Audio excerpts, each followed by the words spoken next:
porque mira. Continuando con las jornadas de la Ilustración, bien, pues resulta que hoy tenemos una de las conferencias posiblemente de las más interesantes que hemos oído y vamos a oír en estas jornadas. El bandolerismo en novela.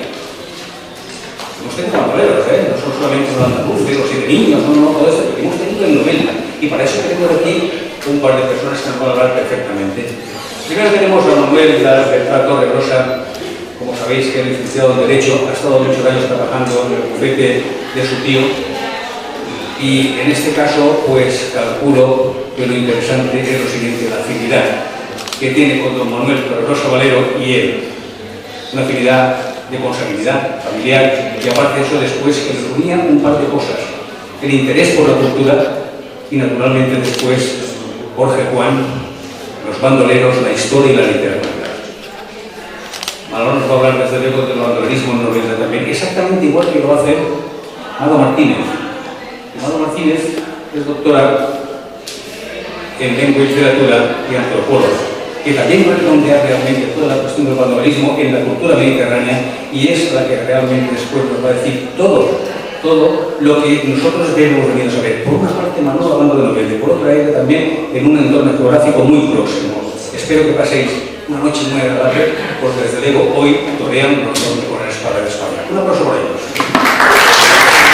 En primer lugar, agradeceros vuestra presencia y agradecer también la invitación de la Asamblea Amistosa Literaria en las sextas jornadas de la Ilustración, pues han convocado un tema bastante apasionante para mí y para también Mado Martínez, que es el bandolerismo, es parte de nuestra historia también, más reciente, y que tiene cierta ligación con la Ilustración. No coincide en el contexto histórico con la Ilustración, efectivamente es el siglo XIX, pero es una consecuencia, el bandolerismo es una de las consecuencias de un contexto sociopolítico, económico, cultural que se produce en España en el siglo XIX y que viene arrastrando desde prácticamente la Edad Media. En primer lugar, simplemente voy a citar también al profesor Emilio Soler, que hoy tenía que estar con nosotros y por causas no ha podido venir a este acto. Tiene un libro muy interesante que se llama Bandoleros, mito y realidad en el romanticismo español, que yo os recomiendo fervientemente su lectura. Entonces voy a empezar un poco por exponer qué es el bandolerismo, qué significa el bandolerismo, qué significó para España el bandolerismo, ese fenómeno. Es un fenómeno delictivo, es un fenómeno criminal. La gente tiene un concepto, unas connotaciones del bandolerismo como algo un poquito paisajístico, como algo romántico, como algo, podemos decir entre comillas, bonito. Sin embargo, no fue así la realidad fue dura, fue cruel. El bandolerismo es un fenómeno criminal. ¿Cuál es el escenario que vive España en el siglo XIX? Pues, ¿cuáles fueron las causas de ese fenómeno? Pues el ambiente socioeconómico, cultural y político, la atmósfera que se vivía en el siglo XIX, de analfabetismo, de corrupción, de miseria, de ignorancia, de caciquismo, y las enormes desigualdades económicas fueron el germen y el cultivo de este fenómeno. Este fenómeno fue muy difícil y costoso de erradicar, fue difícil y costoso desembarazarse de él, precisamente por ese grado de convivencia entre los bandoleros y el pueblo llano, y también entre los bandoleros y otras altas clases sociales, terratenientes, instituciones políticas, jefes políticos, caciques, también se dejaban ayudar por este tipo de personas que ejercían la violencia, con lo cual, poco a poco, se va haciendo endémico ese clima de violencia, ese clima de latrocinio, ese clima se va volviendo endémico, se enraiza y se arraiga en la sociedad española. No es extraño, como dice un historiador famoso, que las ideas de la Ilustración y de los liberales apenas calaran en un pueblo hundido en la pobreza y sumergido en la ignorancia. España era un país sumamente atrasado, empobrecido en todos los sentidos, arrastraba unas estructuras feudales, prácticamente casi feudales, concentrando la propiedad en pocas manos.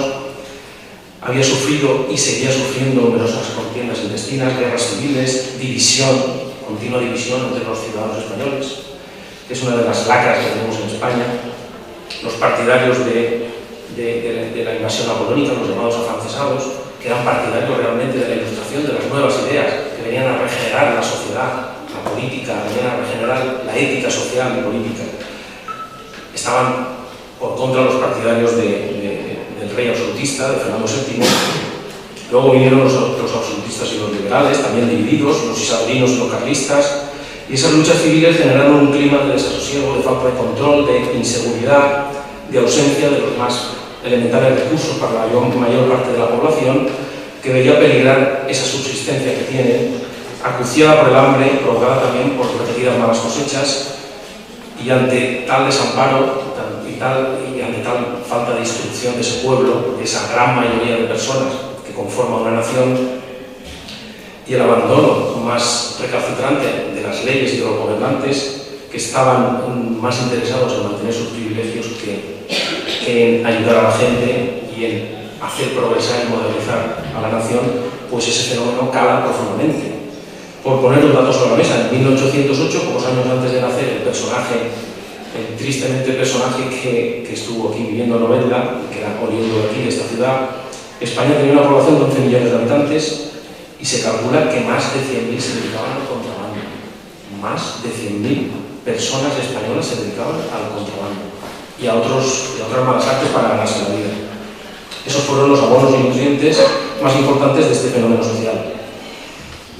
Además de eso, la propia idiosincrasia española, que es una idiosincrasia, como sabemos todos los españoles, algo especial en cuanto a temperamento y carácter, el tomarse la justicia por su mano, el crimen de honor, la venganza. Dice un estudioso del bandolerismo, el señor Pastor Petit, que escribió un libro muy interesante también, que dice que nuestros bandoleros suelen ser tipos fogosos, con un pronto homicida y de floja molleja. Son los representantes de la improvisación y de la furia.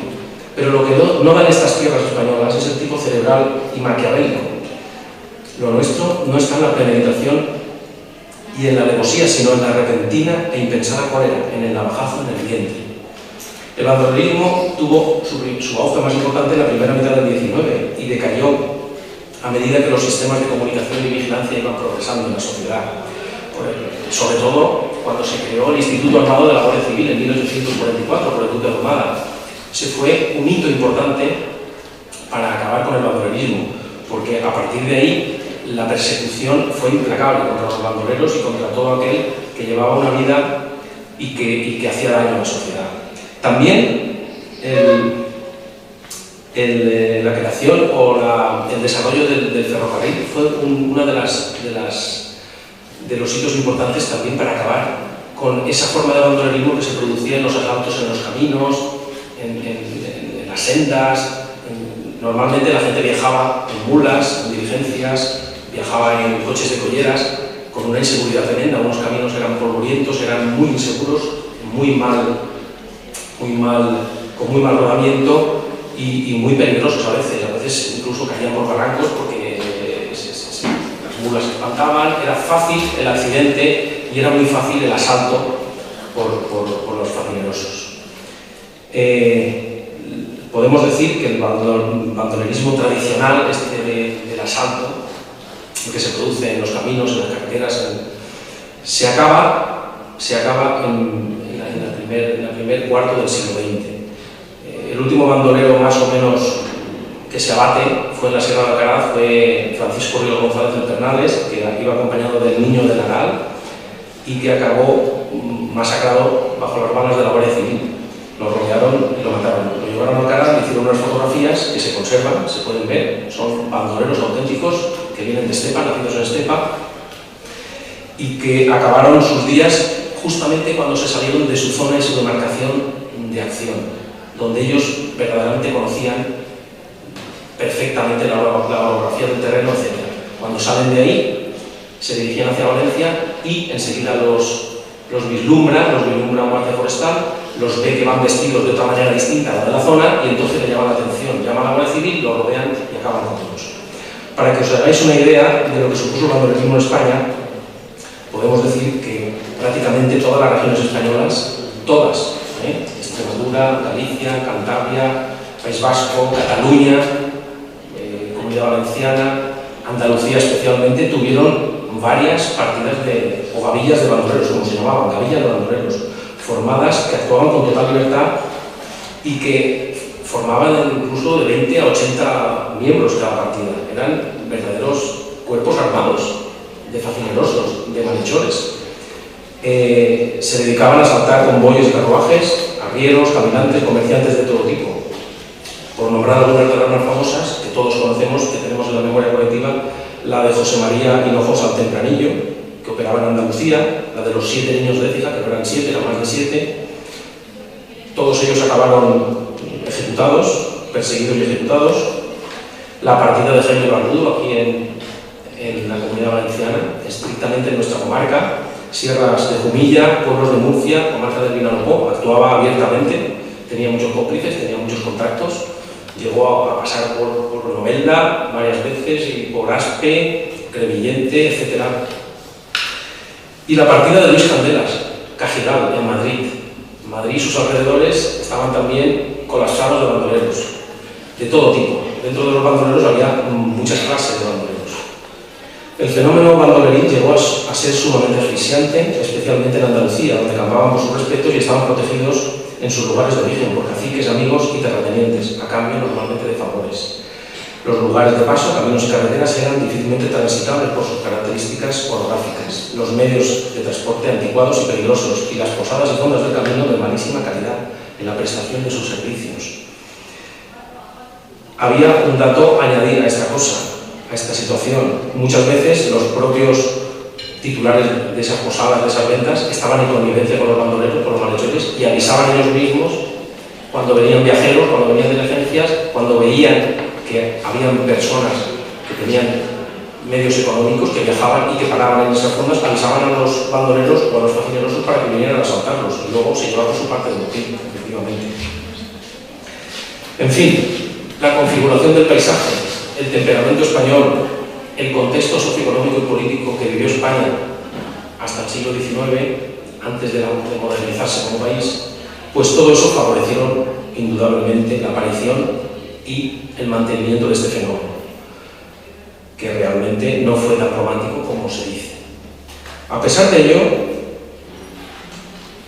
todos estos datos aparecen recogidos por muchos viajeros, sobre todo extranjeros, que vienen a España, a la península, a hacer un viaje exótico, porque consideran que España, la península ibérica, es un país, podemos decir, que es la cabeza de África. Ellos consideraban un país exótico, un país digno de visitar, porque las costumbres españolas les atraían, la cultura española atraía mucho también, el cantejondo, el fenómeno del bandolerismo. Ellos habían oído hablar de esos famosos bandoleros que eran educados, que asaltaban, que, en fin, que trataban muchas veces a los transeúntes de buenas maneras. Eso es lo que ellos habían oído.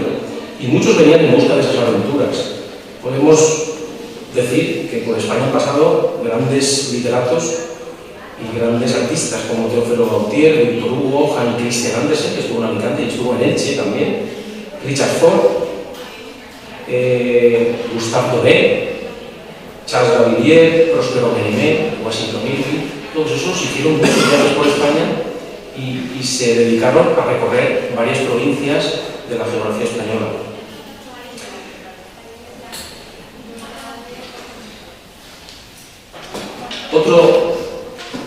Ellos hablan incluso hay una literatura de viajes promocionada por estos literatos extranjeros, y hay más de 400 obras publicadas por estos literatos sobre estas costumbres españolas, entre las que se incluye el elemento del bandolerismo.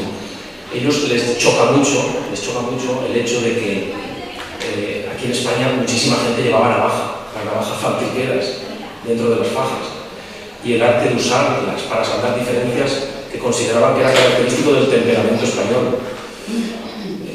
Les llama mucho la atención ese tipo de cosas. Pues bien, todo esto ocurrió durante el siglo XIX, hasta que ya los sucesivos gobiernos se dieron cuenta de que el fenómeno del bandolerismo pues les estaba produciendo un peligro, incluso la estabilidad política. La Guardia Civil se creó efectivamente para luchar contra el bandolerismo. Uno de los fines y cometidos de la Guardia Civil fue eso. De todos modos, España era un país curioso, y durante el turbulento siglo XX, XIX y XX, parte del 20 ha admirado a sus bandoleros tanto como los ha temido y los ha convertido en héroes legendarios en el acervo colectivo. Y ha predicado de ellos, pese a sus terribles fechorías, que pasaban por secuestros, asesinatos, a sangre fría, amenazas, chantajes, latrocinios. Pese a eso ha predicado sus bondades y virtudes. Prueba de ello son las innumerables obras que se han publicado de biografías, de representaciones, de folletines, de novelas de los más variopintos bandoleros en España durante el siglo XIX. Prácticamente todos los bandoleros de España tienen su novela, tienen su biografía, tienen su folletín, publicado y republicado y reeditado.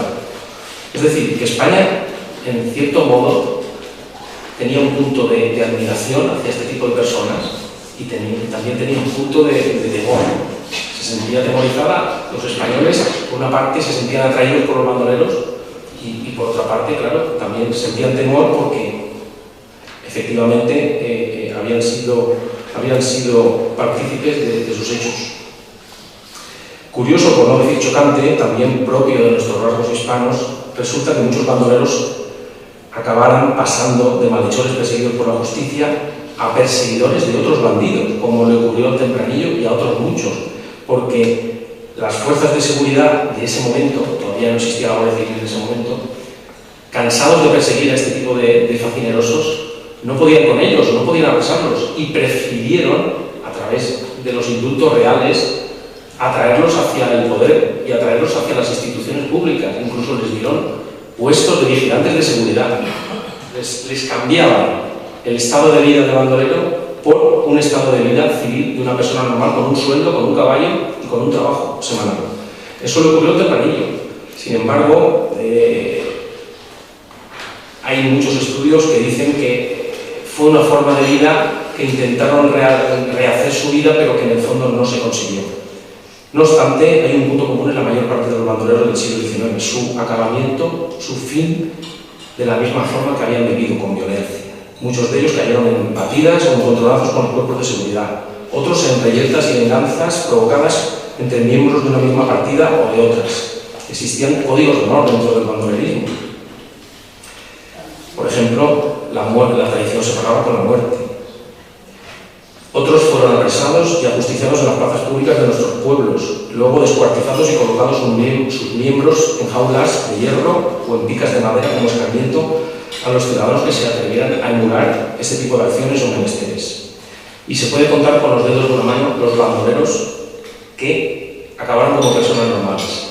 Creo que el último bandolero conocido murió en el año 1934 del siglo XIX, que se llamaba Pasos Largos, era un andaluz, y este señor al final lo indultaron, salió, y cuando salió, en los años 30, creo que lo primero que hizo es coger un arma, irse a una hacienda y empezar a tiros allí, y lo mataron. La Guardia Civil fue allí y lo mató. O sea, quiero decir, no se rehabilitaban jamás. Este tipo de personas acostumbradas a vivir en este contexto desde pequeños, en el contexto de la violencia, de la sangre, de la amenaza, era muy difícil que se rehabilitaran.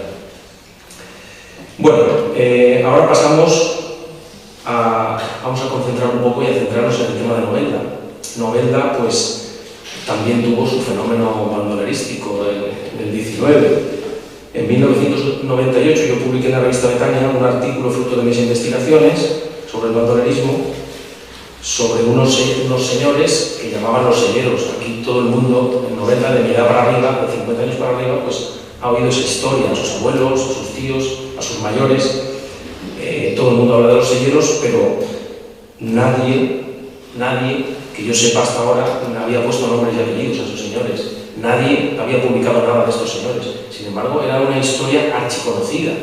Incluso todo el mundo hablaba de los tópicos de estos bandoleros, que tenían un túnel, un pasadizo que iba desde la Illa hasta los aledaños del Castillo de la Mola, que eran muy mala gente, eran gente realmente criminal, y me propuse tratar el tema pues de una manera un poco científica, un poco histórica, intentando aunar esa tradición oral que me venía de mis abuelos, que todos ya pasarían a la hora de los 100 años, que a su vez se lo contaban sus abuelos, y que intenté también corroborar con otros testimonios de otras personas, no solo de mi familia. Entonces me puse manos a la obra y intentando aunar esa tradición oral con un poco la certeza histórica que me pudieran dar algunos de los archivos, o algunos libros, o algunos documentos o periódicos, pues yo intenté investigar quién eran esos señores de verdad. Pues, como dice el otro investigador del bandolerismo, el pastor Petit, dice que no hay un único tipo de bandolero, que cada región aporta su peculiar psicología y sus circunstancias específicas, y Novelda aportó las suyas también. En el diccionario de Madoz, de 1849-50, de Pascual Madoz, se habla de Novelda y dice que para 1843 Novelda padeció 12 delitos de homicidio. O sea, podemos decir que es una estadística criminal bastante grande. Estamos hablando de la época de los silleros, estamos hablando de la época de estos bandoleros. 12 homicidios en Novelda, en 1843. Es un índice bastante alto. En el siglo XIX hubo una época que Novelda fue conocido como pueblo de ladrones, pobre desllades, decía mi abuelo, el pobre desllades. ¿Y eso por qué? Pues se contaba que aquí había pues, gente que se dedicaba a todo tipo de latrocinios y a todo tipo de hechos criminales. Incluso llegó a oídos de Su Majestad Isabel II. Uno de los entrevistados que yo entrevisté, que es una señora que ya ha fallecido, me contó que cuando Isabel II vino en 1862 a Novelda, estuvo en Novelda, pisó Novelda con el séquito real, comentó así por lo bajo, pueblo de ladrones, y le contestaron, no majestad, es un pueblo de emprendedores. Esa es la anécdota que me contaron a mí.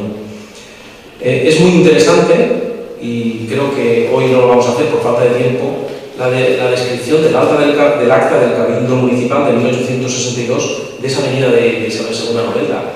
Creo que está publicada ya en Betanias y es muy interesante porque refleja fielmente cuál es el contexto de la sociedad en aquel momento. En un relato muy cortito se ve claramente que la sociedad estaba dividida entre ricos y pobres. Había una gran masa de pobres y una oligarquía que dominaba el poder, que eran los poderes fácticos, los alcaldes, los jueces, la iglesia y la monarquía, y los terratenientes y los comerciantes. Esos eran los que dominaban el cotarro aquí en España en esa época. Y había luego una gran masa de proletariados y de pobres. Pobres había muchísimos. Pobres, pero pobres de solidaridad, que no tenían ni para comer. Ese día se repartieron muchísimos ranchos y raciones de comida a los pobres que venían de todos los pueblos, a tal evento, al acontecimiento, a la reina Isabel II en Novelda y en estos alrededores. ¿Qué es lo que la tradición oral cuenta de los bandoleros? Pues a mis oídos había llegado que los bandoleros eran oriundos de Novelda, que realizaban actividades oscuras, que se trataba de dos hermanos dedicados a maldades y fechorías atroces, que habían sido capaces de asesinar, de extorsionar, de amenazar, de amedrentar, de chantajear. Se menciona el robo del Banco de Albacete, se menciona un robo en la Catedral de Murcia, se mencionan robos en haciendas locales y en otras partidas rurales, homicidios a sangre fría. Se menciona un clima de miedo, de coacción y de silencio. La gente estaba amedrentada con estos señores.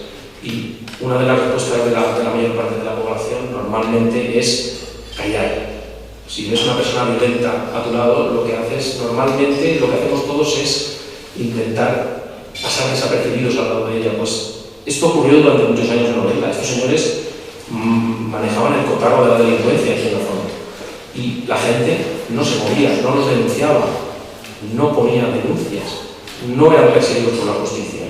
Residían en la calle Cusica, hoy tradición, entonces sería las afueras del pueblo, porque en una de las descripciones de Pascual Madoz habla de que estaba en la Plaza de la Creu y que luego cerquita están los aledaños del pueblo, las afueras del pueblo, que eran ya huertos. Por lo tanto, la calle Tradición quedaría muy cerca ya de los huertos que estaban sin construir, todavía no se habían urbanizado. Eran buenos jinetes, eran buenos caballistas, perfectos conocedores del manejo de estos animales, de las técnicas para realizar largos recorridos, evitando su persecución. Uno de ellos tenía fama de cruel y sanguinario. Disponían, según la tradición, según los testimonios que yo he podido escuchar, un túnel o pasadizo. Yo creo que esto es una leyenda, nunca se ha encontrado ni siquiera un trozo de él, que servía para escapar o esconderse de las fechorías. Y que al final de sus vidas, uno de ellos parece ser que mató al otro por motivos de de amor, por una mujer, vamos. Y parece ser que uno de los hermanos mató al otro hermano porque se entendía con la mujer de ese hermano. Todo eso es tradición, todo eso es mito, todo eso es leyenda. ¿Qué hay de verdad detrás de todo eso? ¿Hay algo de verdad? Es lo que yo me proponía hacer, es lo que me proponía investigar. Si algo de eso era verdad, o si eran simplemente leyendas que se habían engrandecido de generación en generación. Estamos hablando de hace 160, 170, 180 años.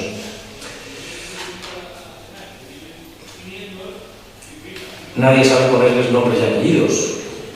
Y la tradición oral dice también que los descendientes de estos señores quisieron borrar de su memoria y de la memoria colectiva la vida y las fechorías de estos señores. Incluso llegaron a comprar silencios.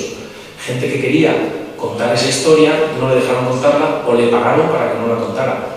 Eso es lo que a mí me ha venido. Pero ¿cuáles eran las características de estos bandoleros, según los datos que tenemos? Pues uno de ellos, parece ser, según la tradición oral, era guapo y bien parecido, era un hombre que incluso se hacía pasar por mujer para robar. Se cuenta la anécdota de que se vistió de mujer aquí mismo en Novelda y se metió en una casa ajena, haciéndose pasar por una persona que era de noche, entonces no había luz como hay ahora, solitaria, bien pertrechada como mujer. O sea, parece ser que era un hombre guapo que incluso llegó a confundir a las personas para poder que le abrieran la casa y poder entrar y por la noche poder robar en la casa. Normalmente elegía casas donde habían cobrado las cosechas, donde él sabía, porque era de Novelda, y conocía perfectamente quién tenía dinero, quién movía dinero, quién tenía buenas tierras, buenas rentas y quién podía haber percibido un dinero en ese momento. Otra historia lo ubica en el Camino de Orito, vestido también de murciano, de huertano. Es otro de los testimonios que nos ha llevado hasta ahora. Es decir, y cometiendo una fechoría homicida, matando a un señor, pero a sangre fría. O sea que utilizaba el disfraz para robar. Para él, supongo que sería como un entretenimiento. No eran bandoleros al uso, ni proscritos que huían de la justicia, que se echaban al monte. No necesitaban huir ni vivir fuera de sus ciudades natales, ni tenían que vivir con sus cuadrillas fuera de sus lugares de nacimiento. Residían en Novelda, y así vivieron hasta el final. No fueron molestados por las autoridades ni por las fuerzas del orden, solamente cuando se descubre el asesinato de un hermano a manos del otro. Pero ese asesinato también tiene su intríngulis. No fue una cosa inmediata la relación temporal entre el asesinato, el procedimiento, el encausamiento y la condena. Fueron 7 años de diferencia y eso me llama muchísimo la atención. A mí, que soy abogado y que ejerzo el derecho penal, me llama mucho la atención. Estos bandoleros, mientras los bandoleros al uso, los tópicos y típicos bandoleros del resto de España no dudaban en aumentar y engrandecer su fama magnificando sus aventuras, estos viven en medio de la sociedad y no al margen de ella. Viven con total impunidad para cometer sus fechorías, sin ser investigados. No son detenidos ni apresados, como corresponde con el hecho de tener una organización con conexiones y vínculos con personas adecuadas y de las maneras menos sospechosas. Todo ello, sin duda, con el fin de llamar lo menos posible la atención. Esa es la deducción que yo hago de los pocos datos que tengo de estos señores, porque no me cuadra que vivan en Novelda hasta los 50 años en su casa, que se dediquen a los actos criminales más sucios y más oscuros y que no los detengan en ninguno de esos años desde que empiezan a cometer los hechos delictivos. Actúan entonces distintos a los bandidos tradicionales, no son asaltadores de caminos, no forman bandas ni cuadrillas que huyen de los pueblos. Su negocio no es el simple robo o saqueo de dinero, demuestran por su forma de vida que están al servicio de intereses ocultos, que forman parte de una organización más amplia de carácter delictivo. Tienen valiosos contactos, manejan información, planean, planifican, saben callar y hacer callar, se hacen respetar en sus círculos, se desplazan sin problema por los territorios donde actúan, ellos mismos o sus cómplices, realizan sus cometidos con astucia, con sofisticación, tienen coartadas, planes de huida y desaparición. Nadie se atreve a tocarlos, tienen con seguridad protectores o valedores que distraen otras atenciones, usan la inteligencia para hacer negocio de los hechos criminales y en general ejercen sus cometidos dentro de un oscuro entramado en las provincias de Alicante, de Murcia y de Valencia. Y este dato no lo digo yo, lo dice Victor Hugo, un literato francés, un novelista del romanticismo, muy importante en su época, importantísimo, una de las figuras cumbres de la literatura francesa en el siglo XIX, que también tuvo la ensoñación de viajar por España y también viajó por esta zona. Y él se entera de estos señores y pone un nombre y apellido. Claro, yo no sabía cuando hablaba de este señor que este era el famoso señor. ¿Cómo se explica si luego estuviera más de 30 años residiendo en la misma ciudad y dedicándose a las mismas actividades delictivas sin problema alguno, sin grave encontronazo con las autoridades hasta el final de sus días? Y además los detienen, según lo que yo he podido acreditar, y eso verdaderamente está acreditado en documentos públicos, los detienen por un homicidio. No los detienen ni por otros actos delictivos, ni por robar, ni por traficar, ni por extorsionar, ni por chantajear. Los detienen porque uno se mata al otro. Eso significa y tiene un significado importante. Cuando desaparecen de nuestro mundo, cuando mueren, se produce un mutismo, un silencio casi absoluto, un hermetismo mecánico. Se entierra con ellos su memoria, se hacen desaparecer sus recuerdos. No sale a la luz ningún tipo de publicación, investigación ni divulgación, ni coetánea ni posteriormente a sus muertes. Yo me pregunto qué tipo de fechorías, de actos innombrables pudieron realizar para que su recuerdo y sus nombres se apagaran de ese modo. Yo tengo aquí ejemplos en esta comarca de bandidos, de atracadores, y se ha escrito de ellos. Se ha escrito de ellos, incluso en los Betanias, en las revistas de fiestas, se ha publicado la historia de estas personas. Estos señores debieron tener un pasado muy oscuro, porque fue morir ellos y se borró de la memoria colectiva todo su recuerdo. Nadie quiso saber nada de ellos, nadie quiso publicar nada, nadie quiso hablar de ellos, ni siquiera a los 50 o 60 o 100 años.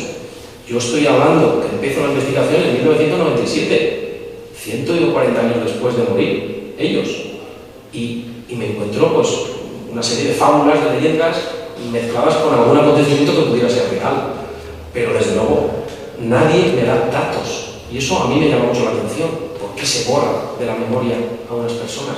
Por muy criminales que sean. Jaime Barbudo también mató gente, el Tempranillo mató mucha gente, los niños de Écija fueron asaltadores y asesinos, y sin embargo tienen biografías, tienen libros. Estos señores pasan desapercibidos ante la historia. Es un dato que me llama mucho la atención. Yo entiendo que la larga permanencia de un fenómeno criminal indica sin duda el grado de connivencia de sus protagonistas con otro tipo de corrupción más profunda, con un engranaje más oscuro y complicado que hace difícil su propio descubrimiento o revelación. Y como no podía ser de otra manera, cuando uno se pone a investigar, cuando uno le pone ilusión y empeño en estas cosas, como todos los que lo hacen, aquí tenemos delante a investigadores locales que reconozco y que saben lo que es tener ilusión por investigar algún tema, pues la suerte también es una compañera inseparable, y a mí también me acompañó en ese momento. Yo recogí toda la tradición oral, los testimonios de todas las personas de novela que me podían hablar de estas. Yo fui preguntando, ¿quién sabe algo de los señores? Pues mira, aquella persona, aquel señor, aquella señora, tenían 70, 80, 85 años, claro, han muerto todos. Y tuve la gran suerte, ya te digo, se cruzó ese azar, esa suerte, esa casualidad, entre comillas, en mi camino. ¿Y cuál fue? Pues fue una cosa muy normal. Me encuentro un día a Roberto Sala, el médico de Novelda, que todos conocimos, y me dice, oye, sé que estás investigando de esto de los bandoleros, porque mi hijo me lo ha dicho y tal.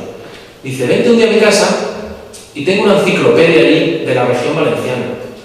Y digo, bueno, iré por compromiso, por cumplir el expediente, porque no creo que ahí aparezca nada, si yo llevaba varios meses investigando.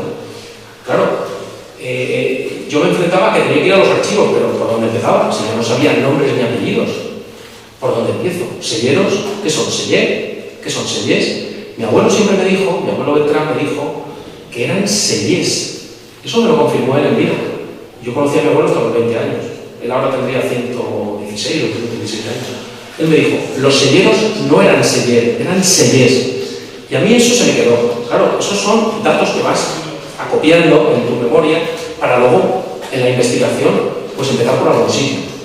Pues bueno, incluso me puse en contacto con dos estudiosos del bandolerismo, Florentino Hernández Girbal, que escribió 2 tomos de bandidos célebres españoles, murió hace unos años, hace 15 años o así, con 90 y tantos años, y le escribí una carta y él me contestó y me dijo: mire, de estos señores no tengo ni idea. Yo me dediqué a narrar las biografías de los más grandes, de los más conocidos y de los más célebres de toda España, pero de estos señores no he oído jamás. Y luego me puse en contacto con Pere María Orsibos, que todavía vive, creo que tiene 94 o 95 años, que es un gran investigador y un gran valenciano. Y este fue uno de los que realizó la enciclopedia esta que me enseñó Roberto Sama, el médico. Este fue uno de los que editaron y promulgaron esa enciclopedia en el año 73. Entonces yo me dirigí a él, tampoco sabía nada. Me escribió una carta, la tengo, la guardo con mucho recuerdo, estas cartas. Pero resulta que en esa enciclopedia apareció un dato. Ese dato fue para mí el detonante. Ese dato fue para mí la brecha donde abrí la investigación. Fíjate, yo voy por compromiso a casa de don Roberto y me dice: vente a la enciclopedia, a lo mejor hay algo de bandolerismo de aquí, de la zona. Digo, es que es rarísimo. Si no he encontrado a nadie que me diga ni nombres ni apellidos, ¿cómo va a estar eso en la enciclopedia? Pues en la enciclopedia del año 73 alguien puso la cita de Víctor Hugo. Ponía Sellés Ramón, bandolero que actuó en las provincias de Valencia tal, y ponía la cita, que era de una novela de Víctor Hugo. Pues eso, a mí ya se me abrieron las antenas, se me abrió la inteligencia, se me abrió la chispa. Y dije: aquí hay algo, qué raro. Sellés Ramón, Alicante, Murcia. Digo, esto ya me huele bien. No me huele mal, me olía bien, me olía que íbamos por buen camino. Y efectivamente, resulta que esa enciclopedia se reeditó en los años 90. Me voy a la de los años 90 y había desaparecido esa cita de Ramón Sellés. Esa cita había desaparecido, solo estaba en la enciclopedia 73. Se ve que no tenía ninguna atracción para los investigadores, porque era una cita sacada de una novela, con lo cual no había datos reales sobre esta persona, y la quitaron. Claro. Yo ahí me quedé ya un poco desconcentrado, pensaba que me iban a decir más cosas en el año 93 en esta enciclopedia, pero no. Resulta que en esa enciclopedia habla de una novela de Víctor Hugo de 1869, una de las últimas novelas, que se llama L'homme qui rit, el hombre que ríe, que habla de la temática de los traficantes de niños, del comercio de niños, de ese inmundo negocio de seres humanos que nos repulsa a todos y nos repele. Pues al final de esa introducción, porque la cita de este bandolero está en esa introducción, en la introducción a la novela, al final de hablar del comercio de niños en toda Europa y tal, habla, literalmente dice, al final dice: hemos visto en España una organización de esta clase dirigida por el bandolero Ramón Sellés, que duró de 1834 a 1866, y en ese intervalo de tiempo mantuvo el terror en las provincias de Valencia, Alicante y Murcia. Claro, a mí eso me dejó desencajado totalmente. Yo me preguntaba: ¿sería este Ramón Sellés el famoso bandido de los silleros de Novelda? A mí me olía bien eso. Entonces, claro, el último paso que yo tenía que dar, ya tenía un dato, era un apellido y un nombre. Lo único que me faltaba era encajar las fichas. ¿Cómo se encajaban esas fichas? Pues tenía que ir a los archivos. Me fui a la parroquia, todavía estaban los archivos parroquiales, libros de nacimientos y libros de mortuorios, estaban allí, en la casa del cura abajo, y yo le pido los libros y empiezo. Estuve varios días yendo hasta que me topo con la partida de defunción de Ramón Sellés. Ramón Francisco José Sellés Beneito. Claro, yo no sabía que este era el bandolero. Yo solo tenía un nombre igual que el que citaba Víctor Hugo, Ramón Sellés. Pero aquí ponía Francisco Ramón Sellés y Beneito. Y decía que en la parroquia de la iglesia de San Pedro, en la avenida Novelda, 20 de agosto de 1815, yo, José Alfonso Vicario Primo, bauticé solemnemente con rito de Nuestra Señora Santa Madre Iglesia Católica Romana a un hijo de Francisco Sellés y Josefa Beneito, consortes, labradores puse por nombre Ramón Francisco José, sus abuelos paternos José Ribés, José Sellés y Rita Navarro, maternos José Benito y José Farribilla. Nació el 18 a las 5 de la mañana, según relación de los padrinos que lo fueron Francisco García y María Cantó, a quienes advertí el parentesco espiritual y su obligación. Pues bueno, yo ya lo puse con un asterisco y dije, aquí hay algo, yo creo que voy por buen camino.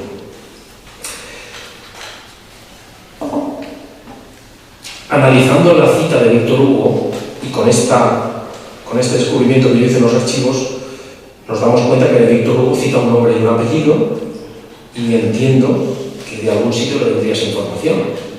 Es un nombre y un apellido. Normalmente es muy raro que cite a nombres y apellidos y además coetáneos a él, porque sí que hablaba de los traficantes de niños en Europa, pero en el siglo XVIII, XVII y tal.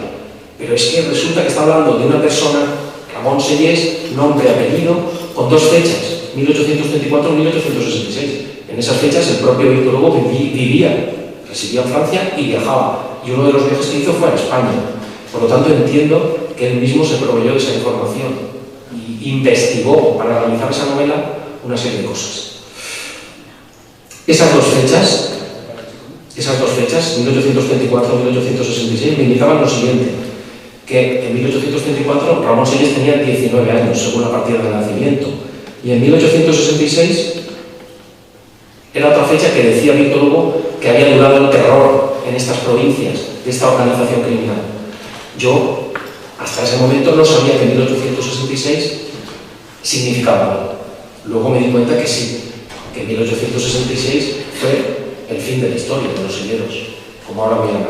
O sea que Víctor Hugo sabía muy bien de qué estaba hablando, porque de 1866 tenemos otro dato científico, histórico, que es la casualidad de que también me encuentro en el registro de la propiedad las anotaciones de un procedimiento criminal, consecuencia, su derivación de responsabilidad civil. Los procedimientos criminales tienen un efecto penal, que son los castigos, las sanciones, las penas, y un efecto civil, que son las indemnizaciones por los daños producidos o por los perjuicios a las personas que han padecido un delito. Pues bien, me encuentro en el registro de la propiedad de Novelda.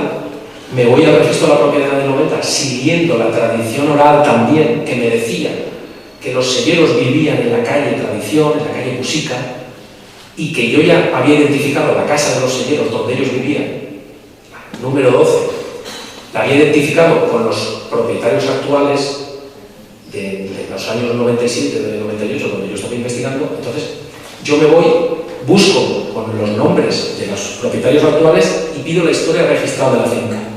Y la puñetera casualidad que en 1866 sale una anotación que dice literalmente, y esto ya me confirmó que este señor era el auténtico bandolero y el auténtico sellero del cual habla Víctor Hugo. Decía en la finca 2293 que María Morós y Mira adquirió las fincas y que a consecuencia de causa seguida en este juzgado ante la misma, contra ella y contra sus hijos José y Antonio Sellés y contra Ramón Sellés y Benito, sobre homicidio y parricidio de Antonio Sellés y Benito, recayó sentencia en 31 de enero último, por la cual se condenaba, entre otras penas, a la María Morós, a la interdicción civil, ordenando que se inscribiera en el registro de la propiedad. Y que esa sentencia fue confirmada por la Sala Primera de la Excelentísima Audiencia Territorial de Valencia, el 28 de junio de 1866. Y por lo tanto, aquí ya me estaba diciendo que había un delito de homicidio y de parricidio. Me estaba confirmando exactamente la tradición oral no mentira, por temas de celos o de amor o de enamoramiento, porque realmente una de las encausadas y condenadas fue la mujer del propio asesinado.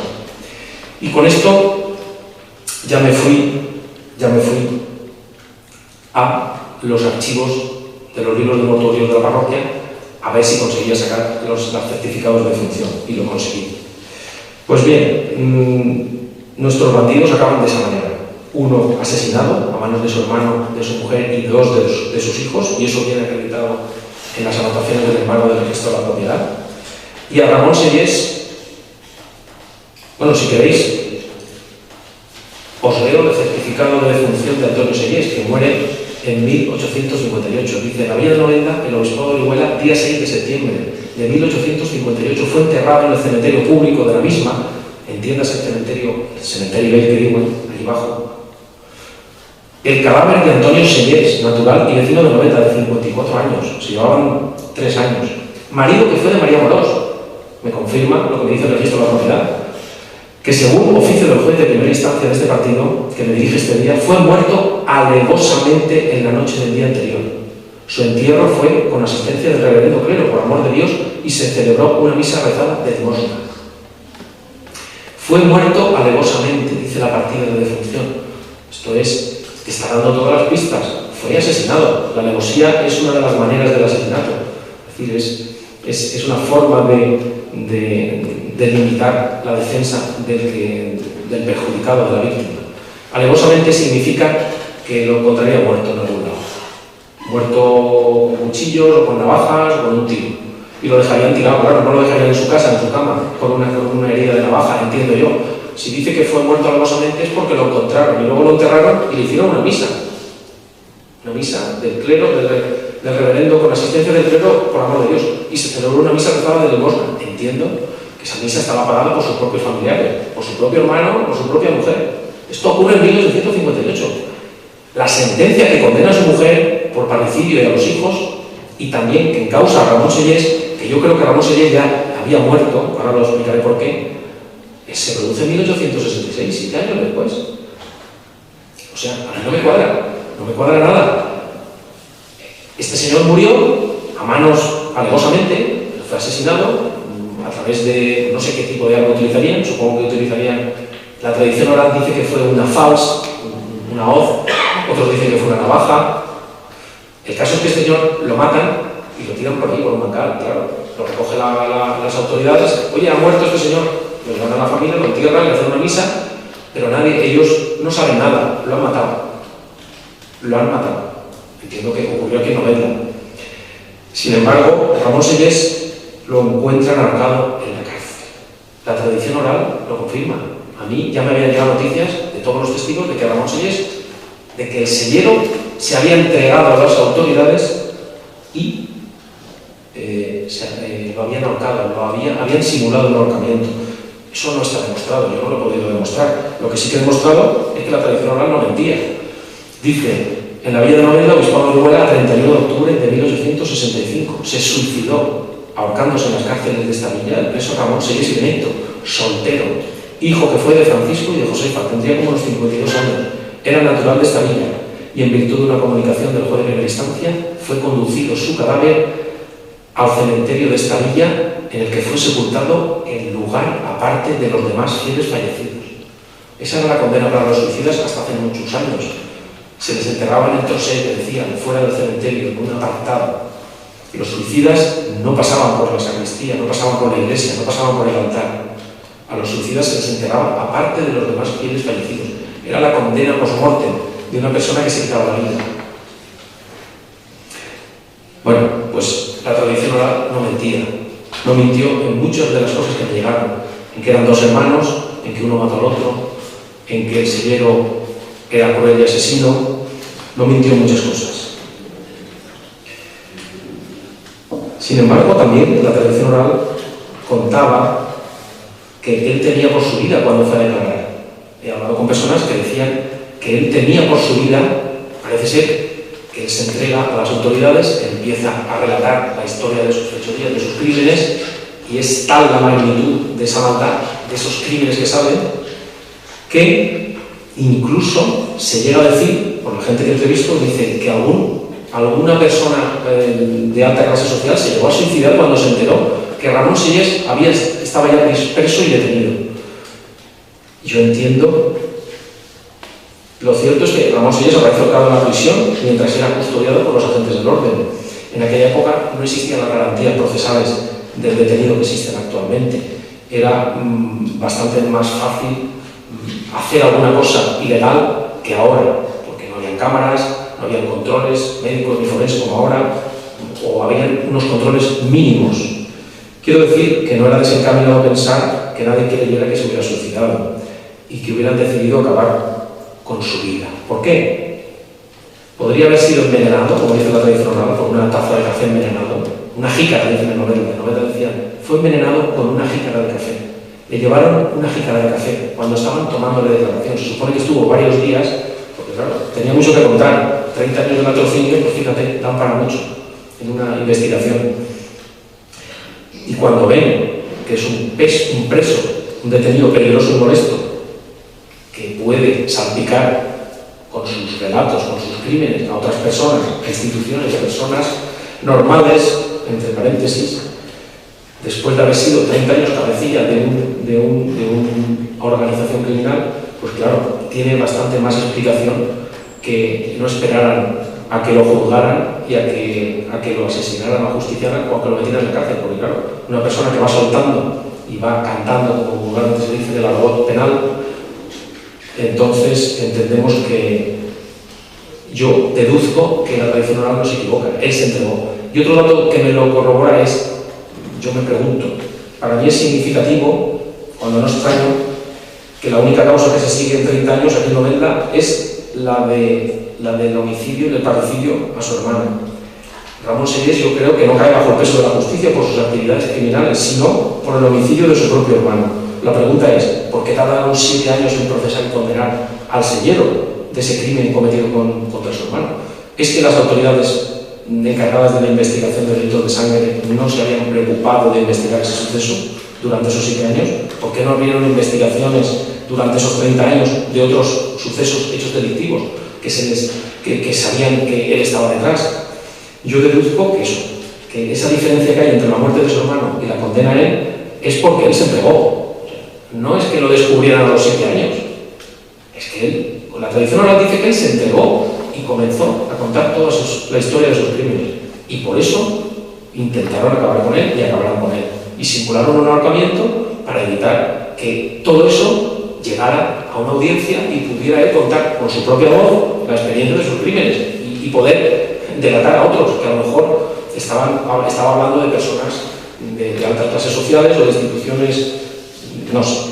Yo entiendo que detrás de Ramón Sellés pues hay algo más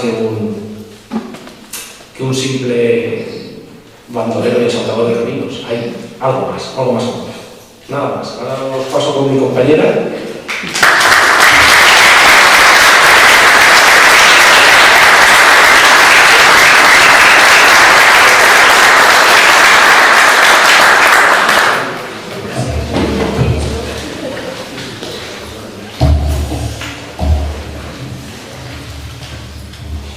Bueno, pues de las cosas más bonitas que me han pasado con estos temas de los selleros ha sido conocer a Manuel, que fue por el que primero conocí la historia de los selleros y me pareció fascinante, más que la historia de los selleros, cómo él había conseguido ponerle cara, nombre y apellido, por así decirlo, a unos personajes que aquí se sabía que existían, pero nadie sabía si eran mitos, si eran leyendas, si era verdad, si no era verdad.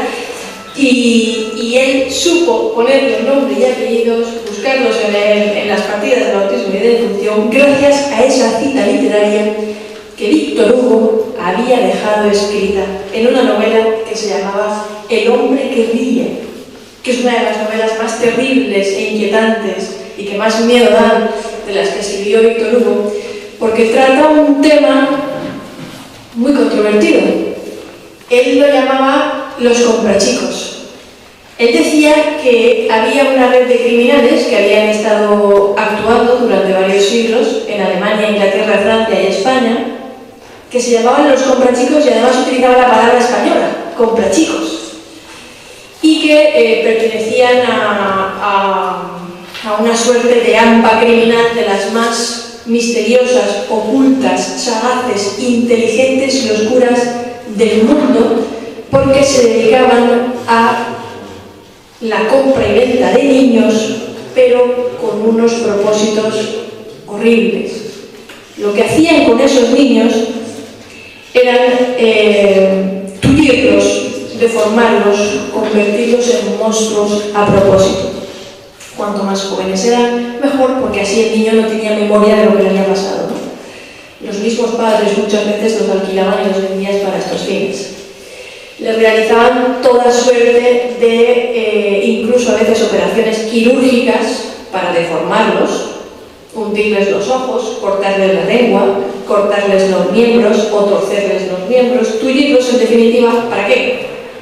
Para venderlos como bufones de corte o para limosnearlos, es decir, para sacar dinero con ellos, inspirando pena, incluso se los prestaban o se los alquilaban con estos fines, o en definitiva para hacerles servir de cualquier cosa que pudieran sacar dinero, mostrarlos como fenómeno, maravilla.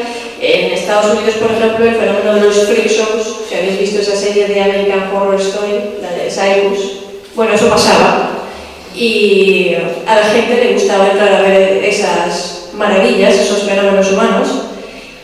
Si no lo sabía porque escaseaban, había que crearlos y se vendían bastante bien y se pagaba un buen dinero por ellos.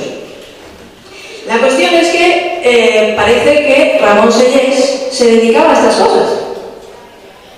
Por eso era un bandolero al uso, porque los bandoleros al uso suelen tener una especie de apoyo popular, una especie de algo romántico, porque al fin y al cabo, por muchas fechorías que hiciesen, eran la voz del pueblo, la voz del oprimido, la voz del que, bueno, había estado haciendo extraverlo con la sal o con cualquier cosa, lo había pillado la Guardia Civil y había tenido que salir de allí a navajazos y desde entonces vivir como un proscrito y dedicarse a salir adelante, ¿no?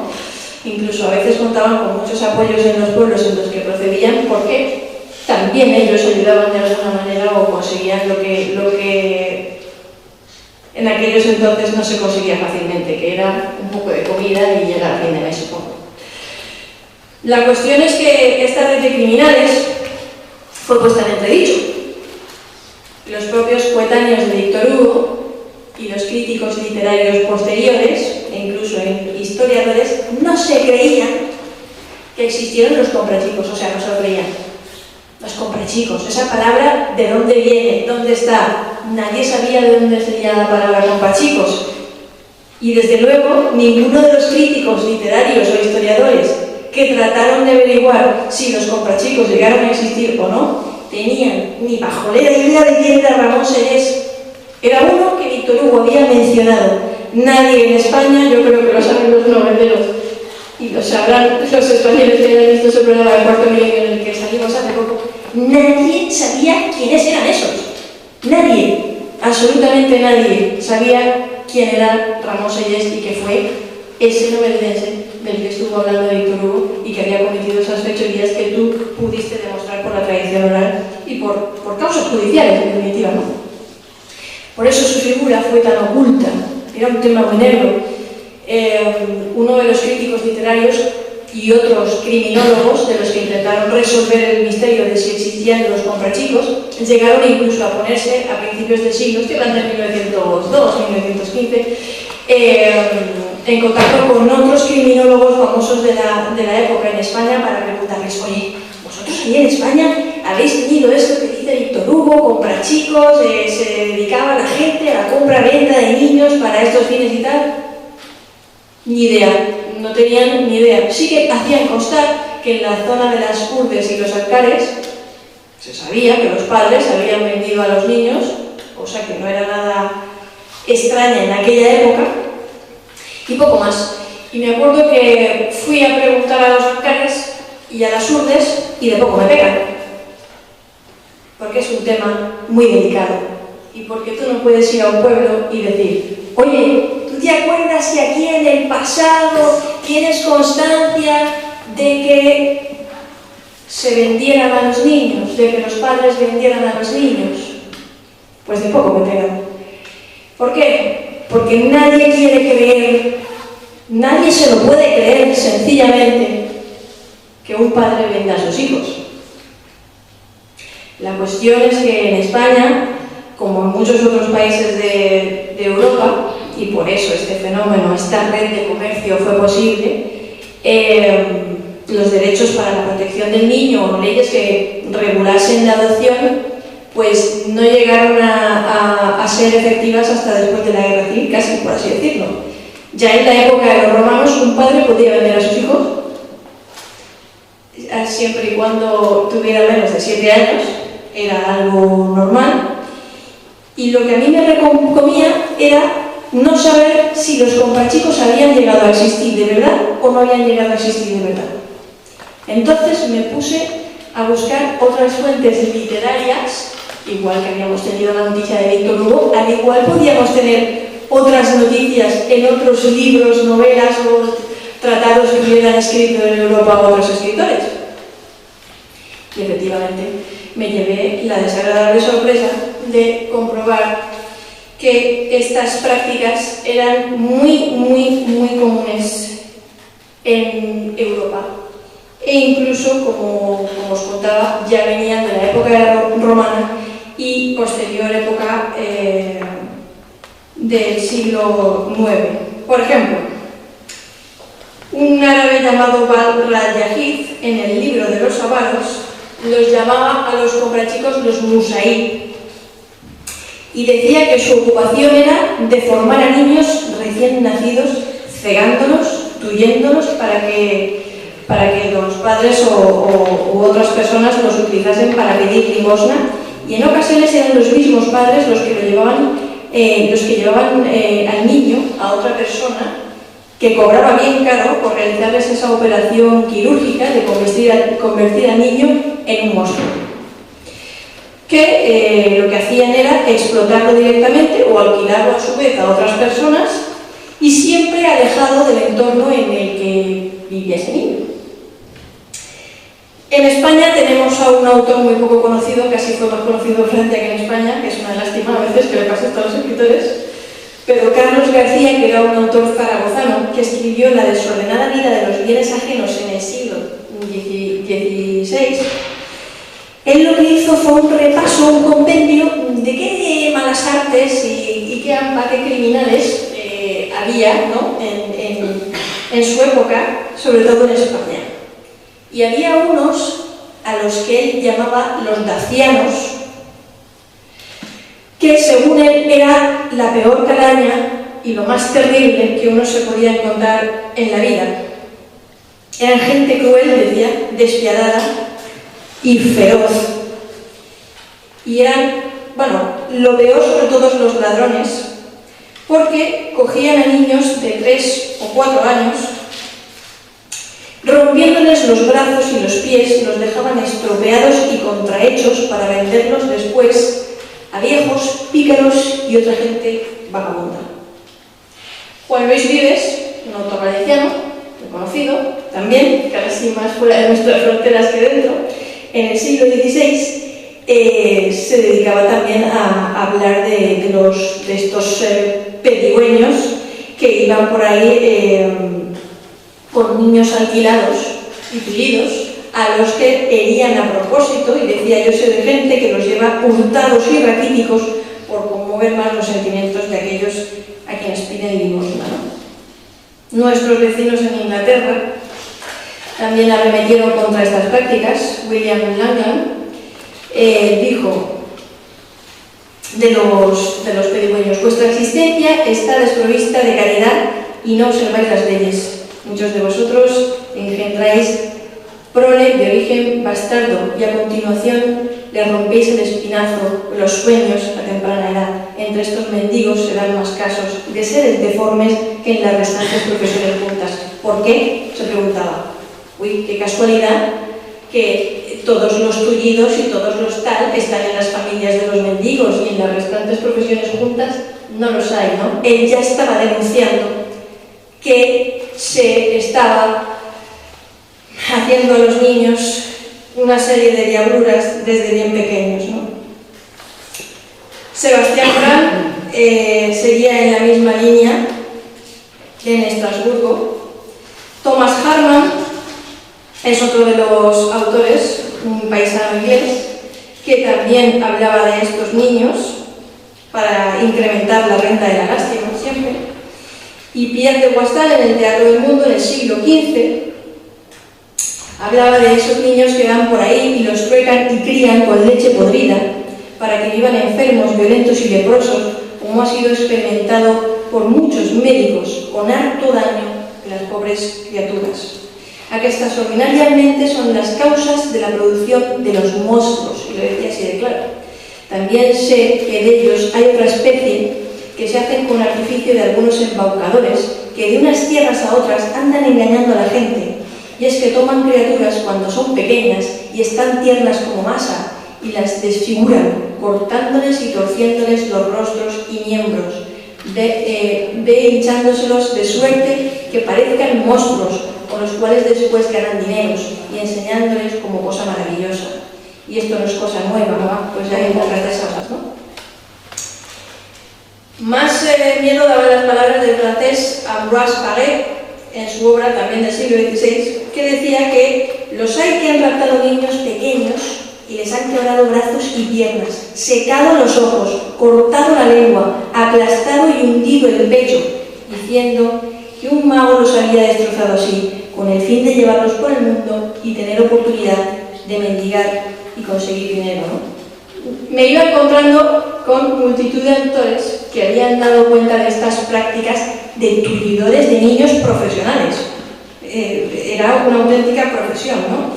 Fue un auténtico escándalo en la opinión pública del siglo XV, todo esto. Víctor Hugo fue quizás el que más lo denunció ya llegado el siglo XIX.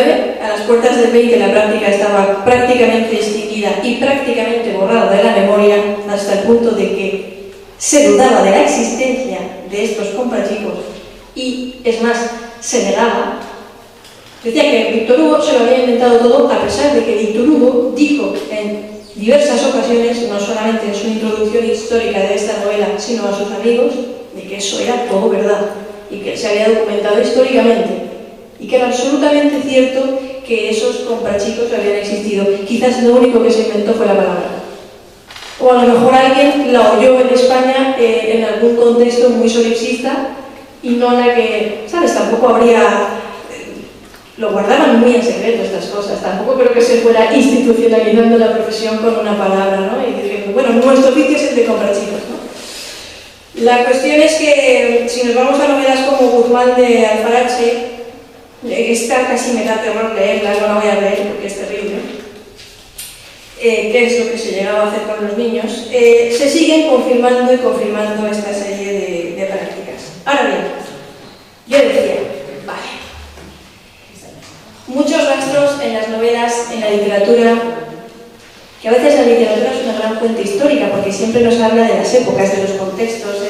Los escritores nunca solemos escribir de cosas demasiado imaginarias, siempre solemos escribir de cosas que pertenecen a la realidad, ¿no? Y cuando además hay tantos datos que te hablan de lo mismo, pues te acaban confirmando de que efectivamente son obras reflejos de un contexto. Además aquí no solamente hemos citado obras literarias, la mayoría han sido obras de autores, grandes pensadores como Juan Luis Vives, que estaban hablando de una realidad y una sociedad y estaban denunciando una serie de prácticas de la época. La mayoría de ellos no estaban escribiendo ficción, estaban escribiendo obras sociales. La cuestión es que yo decía, bueno, me falta una cosa para demostrar que los comprachicos, estos criminales que Víctor Hugo decía que se dedicaban a la compra y venta de niños, que no eran gitanos, pero también había gitanos entre ellos, porque Pío Baroja se enfrascó en una discusión también con este tema, negando también la existencia de los comprachicos. Él tampoco se creía, sencillamente. Pensaba que se debía todo a la invectiva del escritor francés, que esto no era verdad. Me faltaba una cosa, me faltaba encontrar, y sabía que iba a ser muy difícil, una noticia, una sola noticia, en un periódico en la que yo pudiera constatar que habían existido estas prácticas. Y sabía que iba a ser fácil, sobre todo en siglos anteriores, porque era una cosa de la que obviamente no se iba a dejar rastro. Hoy en día nos escandaliza mucho, pero en el pasado no solamente se vendía a los niños, sino que además la gente poderosa llegaba a pagar, si era necesario, por la sangre o la grasa de uno, si un brujo le decía que con eso se curaba de la tuberculosis, que se han llegado a dar casos en España también, ¿no? La cuestión es que, como tú dices, Manuel, me acompañó la suerte. Me acompañó la suerte porque yo entraba en las hemerotecas, y esto es muy difícil porque claro, por comprar chicos no me iba a parecer nada, me parecía una tontería que no, vamos, sí se mencionaba el tema de, pero no. Y un día, estando leyendo yo otros libros de otras cosas, en concreto unos artículos, una recopilación de artículos de Amalia Domingo Soler, que fue una intelectual, escritora andaluza que fundó un periódico llamado La Luz del Porvenir, y que entre otras cosas ella se dedicaba a escribir sobre las noticias que leía en prensa, que le llamaban la atención o le parecían curiosas, porque ella estaba muy aficionada a un fenómeno muy en boga por aquella época, que era el espiritismo y las mesas parlantes, ¿no?, que venían de esta moda francesa. Y entonces ella un día, ella le preguntaban, oye, mira este que ha salido en el periódico, qué gran criminal, ¿qué habrá hecho para...? Y entonces ella, pues en la otra vida el espíritu dice qué tal, ¿no? Bueno, la cuestión es que ella mencionó un artículo titulado Curioso caso de explotación criminal, pero no decía dónde lo habían publicado, si era verdad, si no era verdad, y me volví loca, absolutamente loca, hasta que conseguí en la hemeroteca del periódico La Vanguardia, una de las hemerotecas más antiguas que está a disposición de todo el mundo en internet, de uno de nuestros periódicos más veteranos, una noticia del periódico La Vanguardia publicada el sábado 30 de abril de 1901. Decía, historia curiosa. Bueno, explotación criminal. Bueno, durante algunos años ha estado vagando por las aldeas y campos del mediodía de Francia una cuadrilla de gitanos viviendo demostrar a las gentes un fenómeno muy raro. Metido en un cajón y a través de un cristal mostraban un muchacho salvaje, diciendo que carecía en absoluto de extremidades inferiores y hablaba una lengua extraña y bárbara. Pero el muchacho no era ni monstruo ni salvaje, y la lengua que hablaba no era más ni menos que la que se usa en los campos de Galicia. El pobre muchacho, en efecto, no era ni más ni menos que una víctima de la explotación de los gitanos. Estos habían atado fuertemente las piernas del niño en una disposición violentísima y cruel, y quedando ocultas por un doble fondo del cajón. Parecía que carecía de ellas. Pero ¿cómo este muchacho español había caído en poder de los gitanos? Esta era la pregunta que se hacía el que estaba escribiendo esta noticia en el periódico. Muy sencillo. Viajando la nómada partida por los campos de Galicia, vieron al chiquillo y embaucaron a sus padres, consiguiendo que estos se lo cedieran bajo la promesa de devolución al cabo de un año, estipulando que los gitanos abonarían por ello a la familia gallega 13 duros al devolverles al muchacho. Es decir, se constata que había padres que alquilaban a sus hijos. A los gitanos, al primero que pasara, los tuvieran que deformar, inutilizar las piernas o lo que fuera. Contaba este a la sazón 6 años, y la partida errante se lo llevó consigo en sus correrías por Galicia, León, Burgos, Logroño y Navarra, hasta que penetraron en Francia. Al principio iba el muchacho a cuerpo de rey, pobrecito. Pronto le metieron en esa caja, inutilizándole las piernas y dejándoselas completamente inútiles. El resultado fue que al cabo de algún tiempo él acabó desarrollando una paraplegia, lógicamente, se le quedaron totalmente inutilizadas. 10 años duró este tormento de este niño en esa caja, por eso se lo llevaban fuera, que no podía denunciar su situación porque no sabía francés y no podía escapar porque lo tenían en esa caja. Hasta que consiguió hacerse entender un buen día y denunció su situación a las autoridades, y fue como descubrieron toda su historia. Recobró su libertad, pero no sus tierras.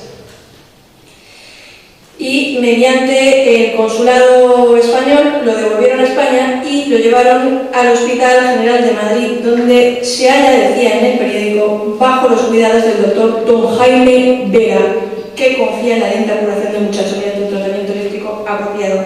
Jaime Vera López era un gran médico, un gran político, fue del grupo fundacional del Partido Socialista Español, si mal no quiero recordar, pero era un hombre también que era especialista en terapias electromagnéticas y tenía muchísimo interés en el trato humano a los pacientes y en el trato a los pacientes discapacitados, con lo cual pienso que este pobre niño tal vez al final cayó en las manos más apropiadas para intentar, si no curarle las piernas, sí curarle la mente un poco de todo lo que le había pasado. Y esta es una prueba definitiva de que los comprachicos existían. Los comprachicos existieron en España, existieron en Francia, en Inglaterra, donde me han comentado que alguna que otra noticia también hay al respecto, igual que en Francia, pero nos faltaba encontrar esa noticia en España. Y venimos a confirmar que era cierto que los comprachicos existían. Y creo que el trabajo de Manuel ha sido uno de los más fascinantes, porque ha sido el que ha probado que Ramón Selles era real y que Víctor Hugo tampoco mentía en eso. Y creo que es una cosa que, aunque sea triste, hay que decirla. Y aunque sea triste, hay que saber que en muchos países asiáticos, en pleno siglo XXI, se siguen llevando a cabo estas prácticas.